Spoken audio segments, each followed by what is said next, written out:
आज आपण एका अशा महान योद्ध्याची गोष्ट पाहणार आहोत, बंदा सिंग बहादूर. त्यांचं नाव इतिहासाच्या पानांमध्ये असं कोरलं गेलंय की ज्यांनी एका अख्ख्या साम्राज्याला आव्हान दिलं. म्हणजे विचार करा, एक असे व्यक्तिमत्व ज्यांनी पंजाबमध्ये पहिल्या शीख राज्याचा पाया रचला आणि ज्यांच्या नावानेच बलाढ्य मुघल शासकांच्या मनात धडकी भरायची. पण एक मिनिट, त्यांची गोष्ट रणांगणावर सुरूच झाली नाहीये. ती तर सुरू झाली होती एका खोल पश्चातापाच्या क्षणातून. कसं? चला ह्या गोष्टीत आणखी खोलवर जाऊया. तर त्यांच्या सुरुवातीच्या आयुष्यावर एक नजर टाकूया. तरुणपणी ते एक कुशल शिकारी होते, पण एकदा शिकार करताना त्यांच्या हातून एक गर्भवती हरणी मारली गेली. आणि या घटनेने त्यांना इतका तीव्र पश्चाताप झाला की त्यांचं आयुष्यच बदलून गेलं. त्यांनी जगाचा त्याग केला आणि शिकाऱ्यापासून ते बनले माधवदास नावाचे एक तपस्वी. आणि मग आला तो निर्णायक क्षण. 1708 मध्ये त्यांची भेट झाली शिखांचे 10वे गुरु गुरु गोविंद सिंग यांच्याशी. असं म्हणतात की माधवदास यांनी आपल्या गूढ शक्तींचा वापर करण्याचा प्रयत्न केला, पण गुरूंसमोर त्यांचं काहीच चाललं नाही. अखेर त्यांनी शरणागती पत्करली आणि ते नम्रपणे म्हणाले, मी तुमचा बंदा आहे, म्हणजे तुमचा दास. ही शरणागती म्हणजे फक्त शरणागती नव्हती.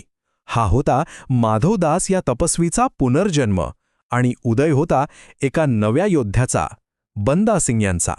गुरु गोविंद सिंग यांनी त्यांना नुसतं नाव नाही दिलं, तर त्यांना खालसा पंथामध्ये सामील करून घेतलं आणि शिखांवर झालेल्या अत्याचाराचा बदला घेण्यासाठी एक मोठी जबाबदारी दिली. या मोहिमेसाठी त्यांना गुरूंचे 5 पाण, एक नगारा म्हणजे युद्धाची घोषणा करणारी ढोल आणि निशाण साहेब म्हणजे शीख ध्वज यासारखी प्रतीकही दिली गेली. आणि बस, इथूनच सुरुवात झाली एका जबरदस्त लष्करी मोहिमेला. या मोहिमेने पंजाबमधल्या गांजलेल्या शोषित शेतकऱ्यांना एकत्र आणलं आणि एका मोठ्या उठावाची ठिणगी टाकली. या मोहिमेचं पहिलं आणि मोठं लक्ष्य होतं समाना शहर. पण हे फक्त एक शहर जिंकणं नव्हतं, तर न्यायाची अंमलबजावणी करण्याचं एक प्रतीक बनणार होतं. तर मग समानाच का?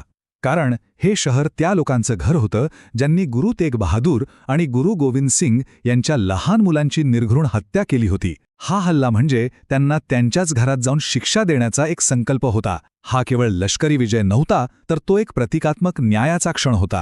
आणि हा हल्ला इतका जबरदस्त होता की नोव्हेंबर 1709 मध्ये झालेल्या या हल्ल्यात तब्बल 10,000 मुघल अधिकारी आणि सैनिक मारले गेले. या एका विजयाने संपूर्ण मुघल प्रशासनात जणू भीतीची एक लहरच पसरवली. पण मोहिमेचा खरा कळस गाठला गेला तो मे 1710 मध्ये चप्पर चिरीच्या लढाईत. इथे बंदा सिंग यांचा सामना झाला त्यांच्या मुख्य लक्ष्याशी, वजीर खान. हा तोच वजीर खान होता जो गुरूंच्या मुलांच्या मृत्यूसाठी जबाबदार होता.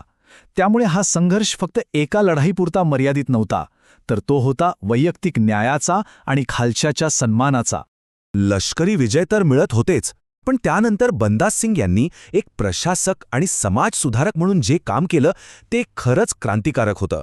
चला पाहूया त्यांनी हे कसं घडवून आणलं. त्यांनी घेतलेले निर्णय हे साधेसुधे प्रशासकीय बदल नव्हते, तर ती एक सामाजिक क्रांती होती. सगळ्यात आधी त्यांनी जुलमी जमीनदारी पद्धत संपवली आणि शेतकऱ्यांना त्यांचा हक्क दिला. जमीन कसणाऱ्याची हे तत्त्व लागू केलं. इतकंच नाही, तर गुरु नानक आणि गुरु गोविंद सिंग यांच्या नावाने स्वतःची नाणी आणि मोहर जारी करून सार्वभौमत्वाची घोषणा केली. एक गोष्ट लक्षात घ्यायला हवी की बंदा सिंग यांची चळवळ ही फक्त शिखांपुरती मर्यादित नव्हती. ही होती प्रस्थापित व्यवस्थेविरुद्ध शोषितांची एक मोठी आघाडी. यात जाट शेतकरी होते, बंजारा व्यापारी होते आणि अगदी हिंदू योगी आणि संन्यासीही सामील होते. तर दुसरीकडे मुघल अधिकारी, अफगाण जमीनदार आणि काही शहरी व्यापारी त्यांच्या विरोधात होते. अर्थात बंदा सिंग यांची वाढती ताकद मुघल साम्राज्याला सहन होणारी नव्हती.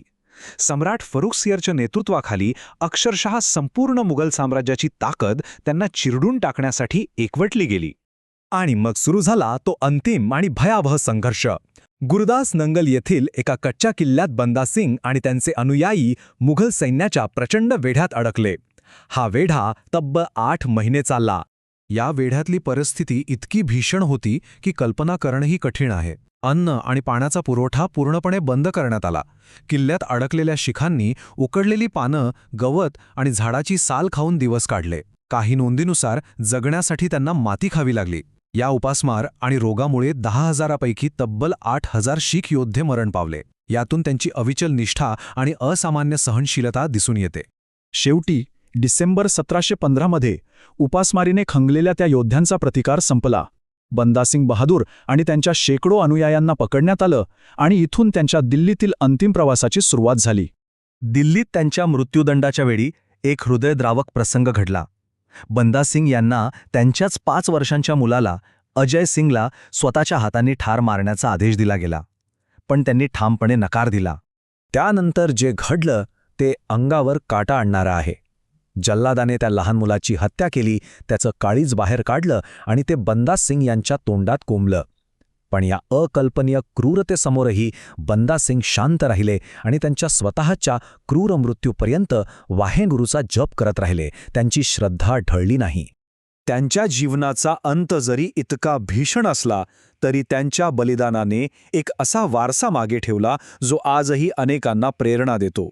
चला तर मग त्यांचा कार्याचा आढावा घेऊया. त्यांनी पंजाबमधली मुघलांच्या अजिंक्यतेची दंतकथा मोडून काढली. पहिलं सार्वभौम शीख राज्य स्थापन केलं. त्यांनी केलेल्या जमीन सुधारणांमुळे पिढ्यानपिढ्या शेतकऱ्यांचं आयुष्य बदललं. आणि सर्वात महत्त्वाचं म्हणजे त्यांनी स्वातंत्र्याची अशी एक ज्योत पेटवली जी कधीच विझू शकली नाही. म्हणूनच शीख आजही त्यांच्या अर्धास म्हणजे प्रार्थनेत रोज त्यांचं स्मरण करतात. हा सगळा प्रवास पाहिल्यावर एक प्रश्न मनात येतो.